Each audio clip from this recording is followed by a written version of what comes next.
Bonjour à tous, nouvelle histoire du Baal Shem Tov. Ça se passe la veille de Yom Kippour, le jour du grand pardon. Et là, le Baal Shem Tov voit dans le ciel un décret sans précédent, un terrible décret. Dans le ciel, on a décidé de retirer la Torah orale du peuple juif. Et là, le Baal Shem Tov est désemparé toute la journée de la veille de Kippour. Il ne sait plus où se mettre. Arrive, la coutume veut que toute la ville vienne pour recevoir la bénédiction du tzaddik avant Yom Kippour. Et là, le Baal Shem Tov bénit une personne ou deux personnes.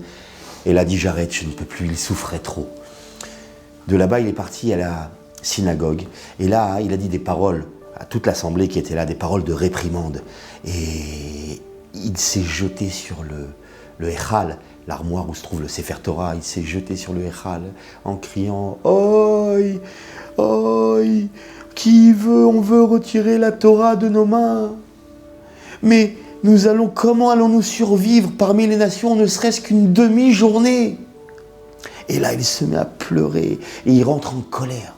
Il rentre en colère contre les rabbanim. Et il leur dit « C'est de votre faute.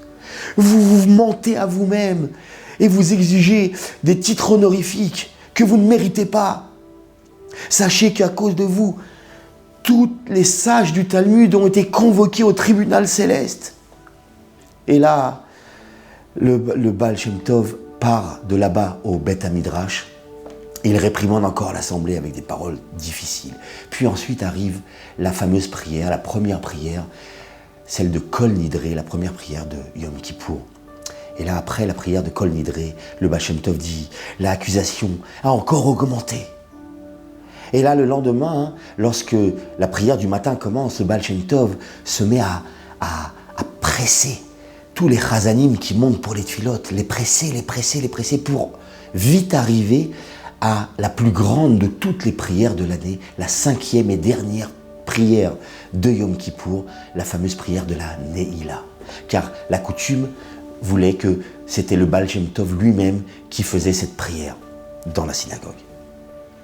Et là, avant la prière de la Neila, il se retourne encore vers l'assemblée et leur dit des paroles de réprimande encore une fois. Et là, il pleure, il sanglote. Puis commence la prière. Il y a la prière à voix basse et après, il y a la répétition à voix haute. Le Baal Shem Tov prie sa prière à voix basse. Il commence la fameuse prière à voix haute. Et là, la coutume était que le Baal Shem Tov ne regardait pas dans le sidour. Il y avait un chassid à côté de lui qui lui disait les chants et le Baal Shem Tov répétait après lui. Et là, quand on est arrivé là, au passage de la prière qui dit « Ptach lanu sha'arei shamayim » ouvre-nous les portes du ciel, le chassid dit la phrase et le Baal Shem Tov ne répète pas.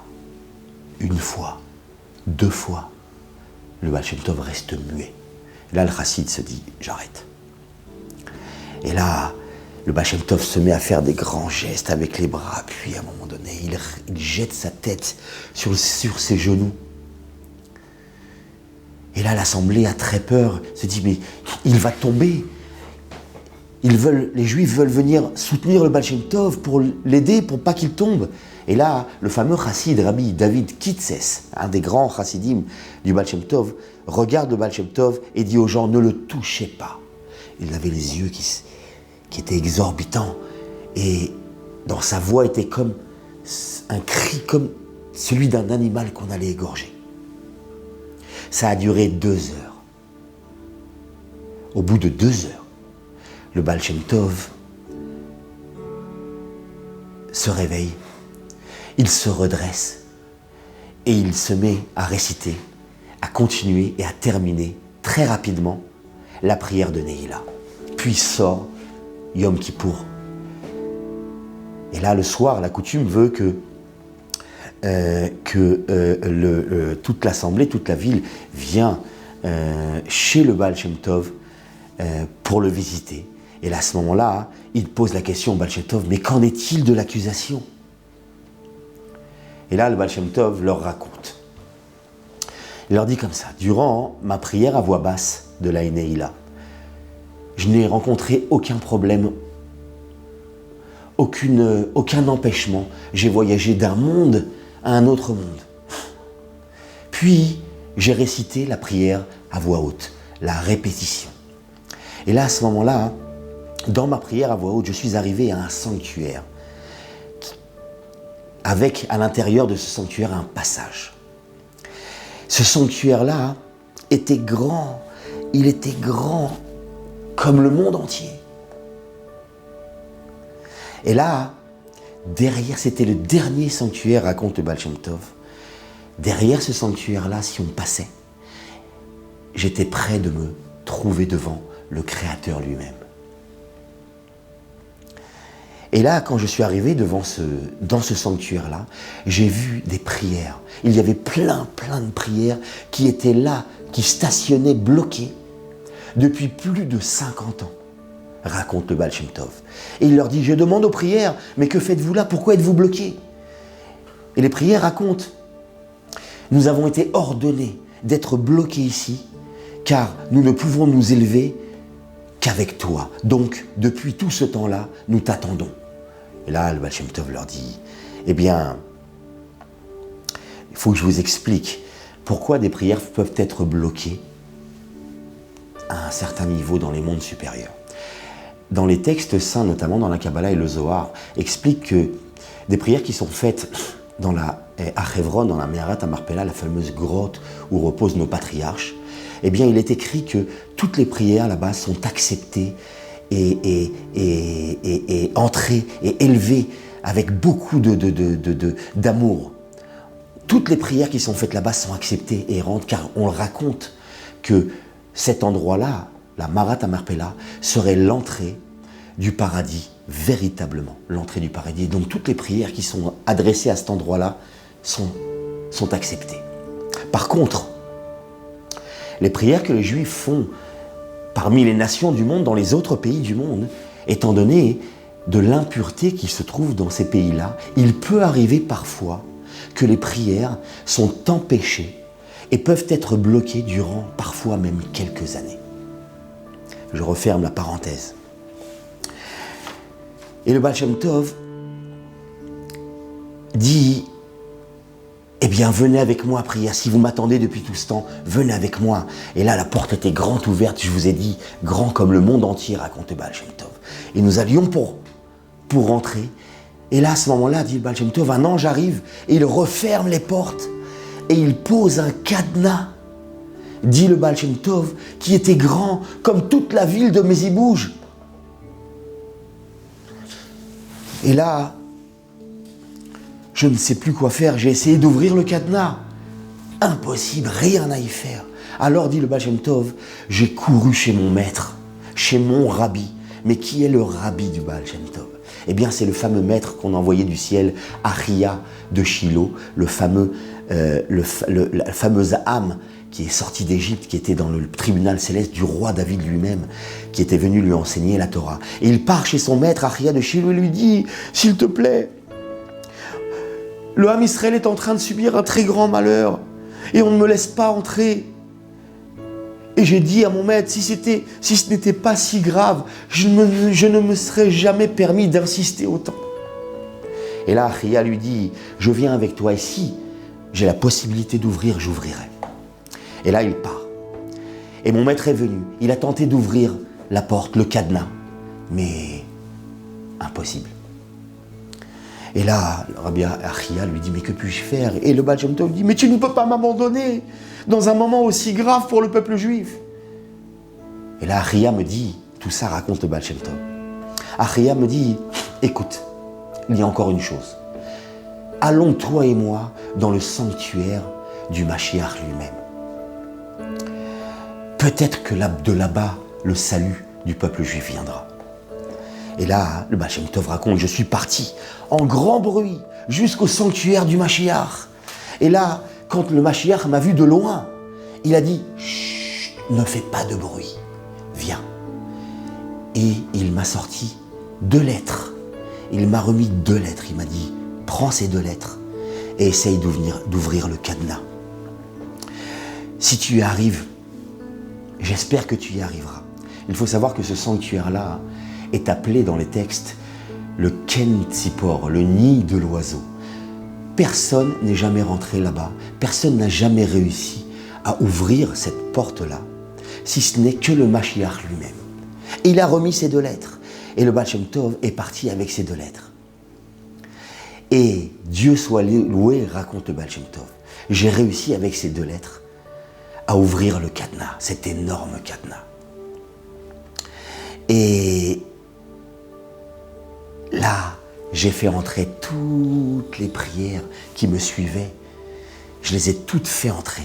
Et à ce moment-là, j'ai entendu la voix du Créateur lui-même derrière cette porte qui dit « Mais que puis-je faire avec toi? Tu m'obliges à respecter ta volonté. » Et les prières sont entrées à travers cette porte. Et il y a eu une très grande joie. Les prières ont submergé l'accusation qui se tenait là-bas. Elles ont submergé l'accusation et l'accusation s'est éteinte. Je n'ai même pas eu besoin de plaider, raconte le Baal Shem Tov. Il n'est plus rien resté de l'accusation, si ce n'est une trace. Et de cette trace, il y a eu un très grand bruit dans le monde cette même année-là. Cette même année-là est sorti un décret en Europe, un décret de brûler tous les livres saints du peuple juif. Ce décret a été fomenté par une secte juive, la secte des franquistes. Franck, qui était un adepte du faux messie Shabtai Tzvi. Et les Juifs ont dû faire transiter leur bibliothèque, tous leurs livres, des livres qui étaient écrits à la main, qui n'étaient pas imprimés, des livres d'une valeur inestimable. Ils ont dû les faire passer jusqu'au sud de la Roumanie, car le sud de la Roumanie était sous l'emprise de l'Empire turc. Et là-bas, les livres étaient en sécurité. En Europe, on a brûlé beaucoup de Talmud. C'était une année terrible à cause de la trace du décret. À la fin, la secte franquiste a été punie. Les curés ont rasé la moitié de la barbe de ces juifs-là et la moitié des péotes de ces juifs-là pour leur dire, pour leur montrer au monde entier qu'ils ne sont ni juifs ni non-juifs. Et là, ces fameux juifs de cette secte humiliés, pourchassés, sont finalement tous morts.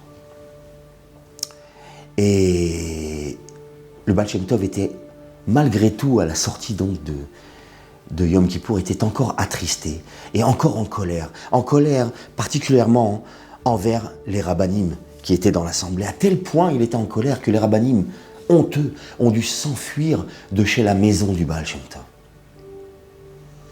Par la suite, les rabbanim ont envoyé un délégué pour essayer d'apaiser le rabbi.